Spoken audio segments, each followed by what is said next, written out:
Hey you guys, welcome back to my channel. It's Brittany, your favorite PO, and I'm so glad to have you back. We have an interview today with Leslie Hunter. I met Leslie on Instagram and I found him through a page called Reform. I don't know if you're familiar with that, but what they post is stuff about probation reform, prison reform, criminal justice reform in general.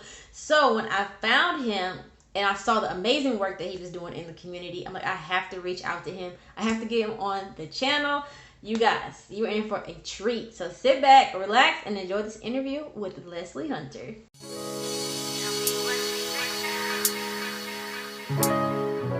Welcome back to my channel. I have Leslie here today to talk about his experience with probation. So Leslie, can you tell us a little bit about what happened when you got arrested and were placed on probation? Yeah, the first case I had, and thank you for bringing me on as well. The first case I had, I was 17 in high school, and I got caught with a possession charge. So I got a letter in the mail during the summer, still 17, but it was a summons to the court. So I had to do, all in all, about 6 months probation. So I had to call for the color code to drop every morning. I had to pay fines and restitution. I had a drug class I had to go to. Um, And all of it was a that at the lot. age of 17. Yeah, That all is of that at the age of 17. that And is at the tail end of it, I did turn 18, but it was a lot, man. Like I told you, like I remember them arrest me one time because I either had to go to work or I had to go to the class, and I couldn't miss work because if you miss your job, then you cooked anyway. So exactly. um, that was a first time. Then the second time I was on probation. That was a 3 year, 2 year felony probation, but it was extended to 3 years because I was bullshitting. Um, but that one, I remember I caught the case in one city and then I moved to another city, and that PO was way strict. And that forced me to get a lot of things done. And so I had to go through anger management classes for that, which really helped me get into therapy. And that was a breakthrough for my life. So I appreciate that part. And then just another restitution, and then drop every month instead of every day. Call every day. It was better. So you feel as though a stricter PO actually helped you get stuff together. Definitely. Good. Y'all hear that? I I ain't like it at the time, but in retrospect, if he wouldn't have done that, I would have kept on playing around at least for longer. Exactly. Yeah, So because probation can help. The first PO I had, I remember going in there throwing my bags and my scale on his desk, like, bro, I gotta go. Luckily, he was mad chill, like he was real cool. He's like, bro, just give me he was like, just give me an address. He rarely ever said more than 2 words. So So in probation, you yeah, typically will have that PO that just really is relaxed and don't do too much, and then you'll have the other mm, one, like the strict one, that's gonna stay on your butt. So yeah, if y'all are listening, of course y'all are listening, but see, it's helpful to be strict on your defendants. Don't always take it easy on them. Some people, they need that tough love, just like mm, Leslie over here needed that tough love. yeah, I So did. if something could have been different or easier for you on probation to help you get things done, not just to make your life easy, but just to help you get things accomplished, would you say that strict PO is that one thing that helped you kick things into gear, or was there something else going on in your life personally where you're like, okay, I'm just gonna do this and get it over with? That's a good question. It had been a year since I caught that case and been put on probation. And so that was July 2015. I got to Lansing in July 2016. And he had my case in front of his desk, like, you haven't done shit. So he's like, no, you're going to do this class by this date or I'm locking you up. We're going to start dropping you again. I'm like, nah, I haven't been dropping because I've been smoking. I'm like, no, I haven't. He hasn't been made me drop. What you mean make me drop? So yeah, that and then I was working at the state at the time too on the felony case, state of Michigan, Department of Agriculture. So I had to used to leave in the middle of work to go right across the street, to go drop there and come right back in. It was wild, but it was definitely him. Okay, see, that's a good thing. I'm glad you mentioned that because a lot of people think, oh, I don't want to be tough or my PO being too strict on me. Well, there's a reason for that. Like, we're here to help benefit you, help get you through this and get you off of this. So if you need that tough love, we're going to give it to you. Yeah. Okay. Since you finished probation, what have you been doing? Like, what type of work and what type of resources could you give to other people who may have a hard time finding work after probation, after a felony conviction? Man, even after probation, because I got off 2018, I went back into doing dumb shit. I was selling about a P a week, and then I stopped doing that. And it only really took to this year, going to therapy, um, leaving the street life behind and anything that I thought was good out of that. And then we all had the Breonna Taylors come up, so that got me back into activism. And that led to me creating Revamp, which is our nonprofit, which we consult the city and the county, and now not just this county, but different counties in North Carolina on homelessness, police education. Consulting the senator right before you, I was trying to get this voter list of emails and stuff with vote builder and all that stuff set together. I love So that. Tell us a little yeah, bit more about Revamp so people can go out and support and see the good stuff that you're doing in the community. well definitely. This is around June. After Breonna Taylor, I came from her house with Tamika Malley until freedom, like I told you before. And I gave a mother and a sister a hand-drawn portrait. Flew back from Louisville to Charlotte, North Carolina, which is where I'm from now, or where I'm at now. Yeah. Said, what can we do for the city? Sent a lot of emails to the police, city council, city and county leaders in my division. That led to them sitting us down for about a couple weeks straight. What can we do better? How can we work together? There's a tent city in our area, so we just focus on 3 initiatives that we could see that we could fix in the city, which was homelessness, police, and education. So right now we train new recruits and implicit bias and de-escalation training. We interview officers, work with the community engagement division the most. And in homelessness, we create software for the county and other counties in North Carolina to better track homelessness. That's mandated by HUD. And on the ground, we clean the encampments and mentally assess the residents that live out there. And with the jails, we just started the monthly speaking to them. So we're going to tap into a lot of different life skills, habit routine, or reform and things like that. That is amazing. I So on appreciate it. online, where can me and the viewers find you and find your group Revamp? It'll be RevampCLT.org. That's short for Charlotte. So RevampCLT.org. Same on Instagram. Same on Facebook. And for everybody who's watching, I'll also put all the information in the description box below. So y'all check it out. He is doing some amazing things out here. So when I tell you, if you go through something like a felony probation, felony conviction, prison, whatever, you don't have to let that define you. Here is a great example of that. I'm so glad I was able to get in touch with Leslie. But another thing I wanted to touch on with you is probation consulting.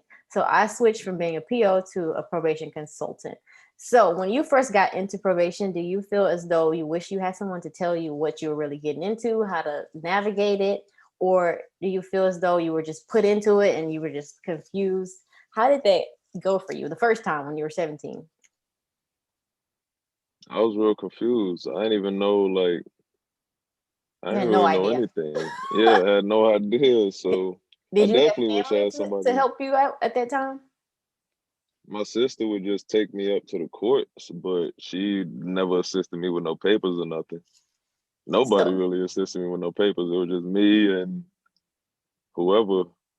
okay, so what about your attorney? Did your attorney give you a good synopsis of what you were to expect on probation and what was going to be expected of you? The first time I ain't had no attorney. The second time I did. Um, so the second time I was up in the jails and she read me my paperwork, read what they was reading. So yeah, in that instance, but the first time it was just all me in the courts. Wow. Yeah. That's scary for somebody who's so young. Man, it was I cried. I remember getting off that probation. I cried because it took a lot for me to even get through that, the things I was going through when I was on probation, man. I remember crying on the stand when he let me go. Wow. I've seen quite a few people Yeah, cry when they got on probation too. bruh. Yeah, That's it's an a blessing when you accomplishment. do. Yeah, it's not easy. And Man, I'll try to tell everybody that it's not easy. It's not expected to be easy. They don't want it to be easy for you. At the yeah, end of the day, I mean, they say you committed this crime, so this is what the consequence is going to be. It's not going to be a walk in the park. But right. so for your attorney that you had on the second go around, did you pay for that attorney or was it a court appointed attorney? Court appointed. Okay. I And probably so could have beat the case if I would have had the bread. I had the bread, but I was like, this is gonna be all the bread I got, so I'm gonna keep it and sit. okay, So you that's know what I what? A lot of did. people tell me that, like, I could have beat this case. Now, why do you feel like you could have beat this case with an But paid attorney? because the other two people who I was with, I took the case. He separated us. I had two jobs at the time. I couldn't afford to be missing up. My sister was missing. I'm like, you know what? I did everything. He let us go. I went right back to work. Till I look behind my back, I see the police handcuffing me behind the register at work. But Oh, my other two defendants, they had more to do in the case, but they got off because they had bread. They put bread towards the case, and I got the worst mm, end of the stick and the longest, but I did the less or did the least, and I wow. also In the paid the least as actual well. crime, you did the least. Yep. Okay. Wow. Okay. So looking back at that, so if you would have paid an attorney, how much, just ballpark, would you have had to pay in order to get off of that case and not have to take probation and all of that? Mm. We like to work with numbers over here. People want to see some Yeah, probably numbers. like 3 bands. I'm not sure how much the one dude paid, but the homie who ratted on me, he only reason he got locked up because he said it was my fault. I know he paid like almost a band, so he was gonna be scot free, but he still had probation. The other dude ain't had nothing because he paid the most. Oh, So I oh. think bro paid like a band or so. Yeah, So your court appointed attorney didn't do anything for you, didn't fight for you, didn't tell you, didn't give you any options like, okay, take this or this. man, I was so pissed. I probably can't even remember what she was talking about. She told me my homie was ratting on me, and I'm like, man, I don't even want to be in here anyway. So I All remember right. her just giving me a plea, and it was like, all right, well, you can either do the 180. That I think that's what it was. You can do the 180 days, sit, and you get a felony and no probation, or you could take these 2-year probation. If you fail, that's the felony on your record. Now, did you finish that 2 years probation successfully? I did. Eh. Yeah, I did. That's why I'm here in Charlotte. I went straight from Michigan to here to Charlotte. Back when I was a kid. Nice. So some people can complete probation and this is cool. Mhm. It's no problem. But not everybody is as fortunate as you are. So could you give like some tips to the people who are out there watching? Like how could they successfully finish probation without getting locked up and getting that felony conviction on their record? For one, don't hang around with goofies. Like, uh, if you hang around with 5 broke niggas, you're gonna be the sixth. If you hang around with Amen. 7 intelligent people, you're gonna be the eighth. So definitely, it's starting around who you surround yourself with. Who is modeling that character that you want to be, or that you don't even know you want to be yet. It's important to see that in front of you so you can soak up those habits as well, because it's all about habits at the end of the day. Secondly, don't smoke. The first one is going to kind of make that easier. I was hanging around a church group. I was still smoking blacks, all that, and they're like, "Oh my God, what's that smell?" But they didn't do nothing, and I started hanging with them. I ended up not doing nothing, just you know being cool. So definitely, don't smoke. I used to smoke on probation. Um, that's not what you want to do. That's whack. Mm-mm. It ain't even worth it. Mm-mm. So don't do that.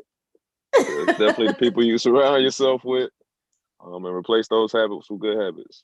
I Start like doing the that. stuff that you wanted to do or that you used to do that you don't do anymore because you smoking or hanging with dummies. And what I think the last question I have for you is what was the hardest part about being on probation? the mental stress of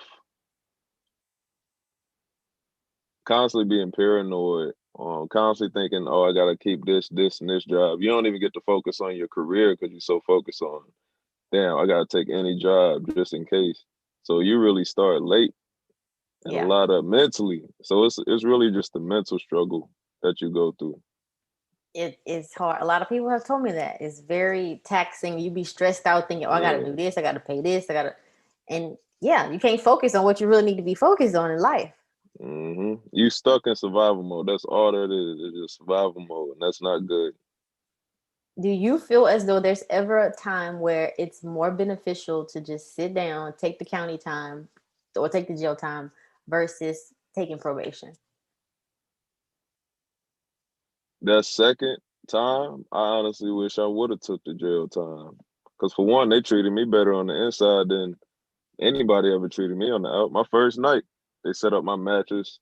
I ain't had nobody to call, nobody to do anything. They gave me, big homie came in, read over me my paperwork, gave me flip flops, socks, gave me half of his cookie tray. They let me change the channels. Nobody really changed the channels. Like they took care of me in there. So I would have did it just for the mental strain alone. And secondly, they took care of me. It was comfortable. You were comfortable in jail. Yeah, I was very comfortable.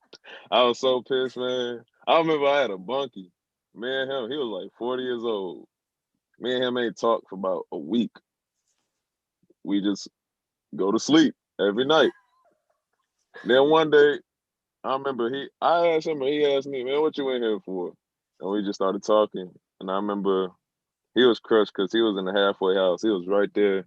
His birthday was like 3 hours away. Don't drink. He went out drunk, got away. His family cooked him birthday cake. It was all done. He had to go back in DUI. But I remember after that conversation, that was the first conversation he had with anybody.